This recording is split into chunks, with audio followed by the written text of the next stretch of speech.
નમસ્કાર મિત્રો, ગુજરાતી યુટ્યુબ ચેનલમાં આપનું સર્વોદય હાર્દિક સ્વાગત છે।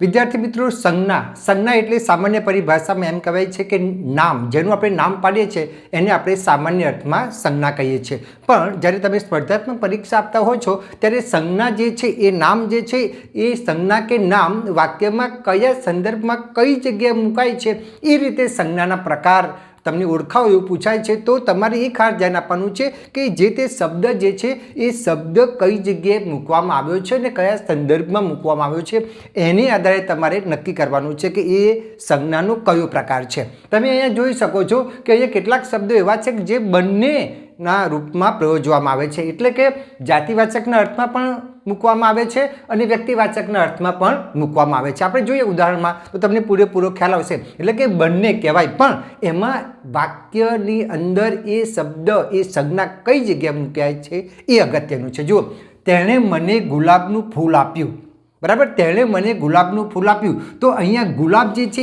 એ સ્પેશિયલ નામ છે, મોગરાનું ફૂલ નથી આપ્યું, ગુલાબનું ફૂલ આપ્યું છે, એટલે કે એ જે છે એ જાતિવાચક સંજ્ઞા બને છે, બરાબર। ગુલાબનું ફૂલ છે, બધા ગુલાબો માટે પ્રયોજવામાં આવે છે। હવે એ વાક્યને તમે જુઓ, ગુલાબભાઈ આણંદના મામલતદાર છે, એક વ્યક્તિ માટે વપરાયું છે, મામલતદાર એક પોસ્ટ છે, બરાબર। એટલે અહીંયા ગુલાબ અને ગુલાબભાઈ એ અહીંયા તમે ગુલાબભાઈ જુઓ તો એ વ્યક્તિવાચક સંજ્ઞા બને છે, પણ અહીંયા ગુલાબનું ફૂલ આપ્યું તો એ જાતિવાચક, બધા ગુલાબ માટે પ્રયોજવામાં આવે છે। એ રીતે બીજું દ્રષ્ટાંત આપું તો તમને વધારે ખ્યાલ આવે। સૂર્યનું કિરણ ધરતી પર પડે છે તો કિરણ ચંદ્રનું પણ હોઈ શકે, બરાબર। તો સૂર્યનું કિરણ ધરતી પર પડે છે તો અહીંયા જે છે એ જાતિવાચકના સંદર્ભમાં છે, બરાબર। પણ એવું કહ્યું કે કિરણે મને પુસ્તક આપ્યું, બરાબર, તો અહીંયા કિરણ એ નામ છે।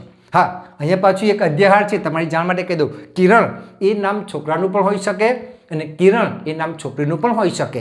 અહીંયા ઉલ્લેખ નથી કર્યો, બરાબર, તમારી જાણ માટે। એટલે કે અહીંયા પાછું કિરણ જે છે એ નામ કોનું છે એ પણ અધ્યાહાર છે। અહીંયા કિરણ બેન કે કિરણ ભાઈ એવો ઉલ્લેખ કરેલો નથી, બરાબર। એટલે કે અહીંયા લખ્યું છે કિરણે મને પુસ્તક આપ્યું તો કોણ હોઈ શકે?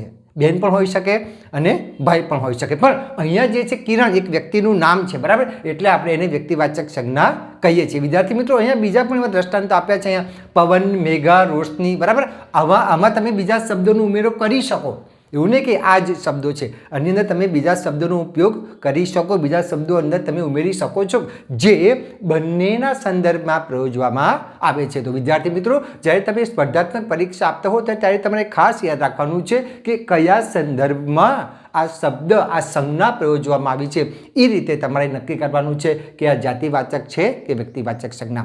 વિદ્યાર્થી મિત્રો, અહીંયા મારો વિડીયો પૂર્ણ કરું છું। આશા રાખું છું કે આ વિડીયોમાં આપને પૂરેપૂરી માહિતી પ્રાપ્ત થઈ ગઈ હશે। વિદ્યાર્થી મિત્રો, સંજ્ઞા એટલે શું, સંજ્ઞાના કયા કયા પ્રકાર છે એનો વિડીયો મેં અલગ બનાવીને મૂકેલો છે। સાથે સાથે સંજ્ઞાનું ગીત, તમે સંજ્ઞાના પ્રકારનું ગીત તમે ગાઈને પણ યાદ રાખી શકો એવો પણ વિડીયો મેં બનાવીને મૂકેલો છે, તમે ન જોયો હોય તો જોઈ લેજો। તો અહીંયા મારો વિડીયો પૂર્ણ કરું છું। ફરી વખત આવા વિડીયો માટે મળીશું, ત્યાં સુધી આપની રજા લો। આવજો મિત્રો, આવજો।